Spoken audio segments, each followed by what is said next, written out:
SNES Man is the champion. He is 16-bit. Top 10 Mario levels. What are the best levels that Mario has gone through in his adventures? Well, let's see right now.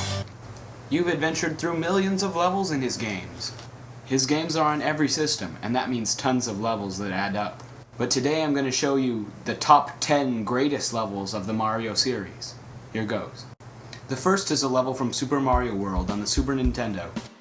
And number 10 is Vanilla Dome 3, a ride through a fiery cave. This is a really cool and a fun level. You adventure through this lava-filled cave by riding rafts and running through the level. The level's really well built and has some strange things in the level, like an ice cave and a Yoshi surrounded by blocks. Also, you always have to be on your toes for Blargs, these fire monsters that jump at you. This level has a more slow pace and a really cool feel to it. The atmosphere makes you really think you are in this cave with Mario. Next, from Super Mario Bros. 2, it's World 5 Level 2, a really awesome level. This one gives a really cool feel of a journey through the moonlight.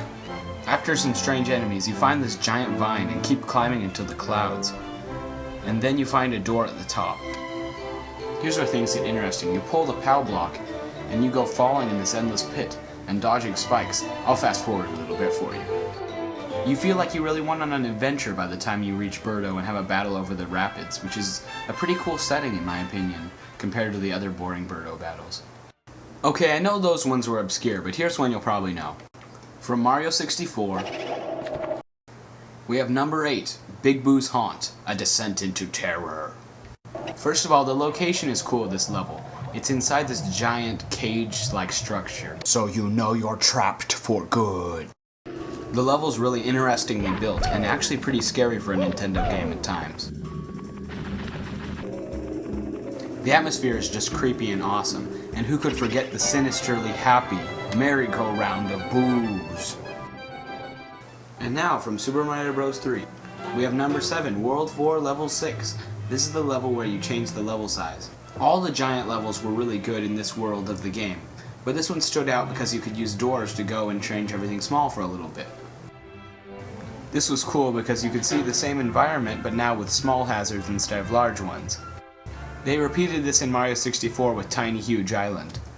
Next, from Mario Galaxy, we have number 6, a tie? What? Well, you see, Mario Galaxy has excellent platforming, and I couldn't choose just one level. In fact, I haven't finished the game, so I didn't want to say which one was the greatest. But they are all pretty awesome for what I played and deserve a high place among Nintendo standards. I did have a lot of fun with certain galaxies though, like Battle Rock Galaxies or Good Egg Galaxy. Next on Mario 64, number 5, Bob-omb Battlefield, the first level of the game. Almost everyone who's played this probably has this level memorized. It's really fun and memorable. I don't know how to describe it, but how everything's set up is just really nice and it's fun to play through. The climb up the mountain to fight the Bob-omb King was pretty fun too.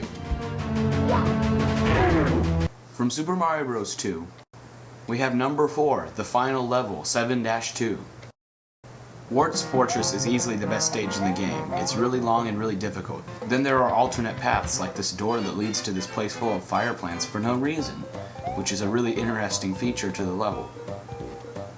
This long level really gives you a feeling of achievement and length by the time you beat it.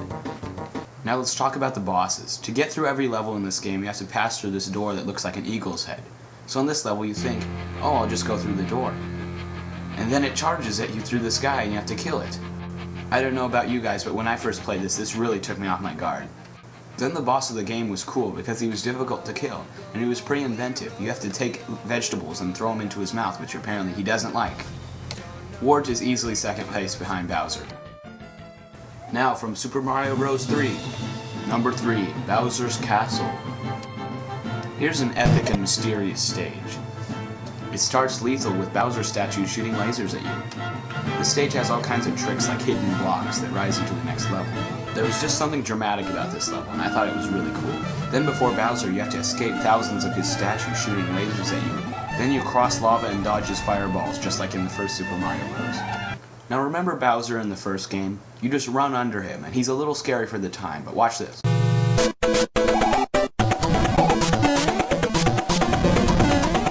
Oh, what happened to the scrawny Bowser we knew in the past? Now you have to dodge him and it's a real boss battle, unlike most on the original Nintendo. You have to fool him into breaking his own floor, and then what?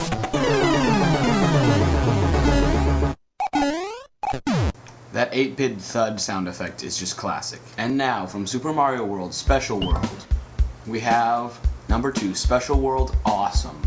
And yes, the level is awesome. The whole Special World was obviously built by geniuses. It's so excellently built and so strange and more difficult than the rest of the game. It starts with icy slopes and some water, dodging these Koopas with lethal shells throwing at you. Dodging them takes some gaming skill. Here's where things get interesting. You go into this weird part with Roman pillars and giant bullet bills hitting you. There is a star earlier on that can help you through the stage, but it's difficult to get. This is like the most interesting twist in the middle of a level I've seen. Now all these Special World levels were awesome, like especially this Mondo one where the water changes. But because of this twist halfway through the level on the Roman pillars, this one wins. And now, the moment you've all been waiting for. What is number 1, the top Mario level ever? Well, you probably guessed it. It's the first level of Super Mario Bros. The first level ever. You might whine about, oh, this level's boring, nothing happens. No, something happens. Video game industry happened. Before this, there was no level design. There was nothing. With Mario, everything was created. Everyone has memorized this level, and it's so fun to play through over and over. And once you clear that flagpole, you knew this was the start to the greatest gaming series of all time.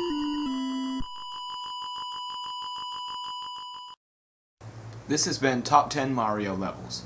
I hope you enjoy the picks, and thank you for viewing. This is SNESman.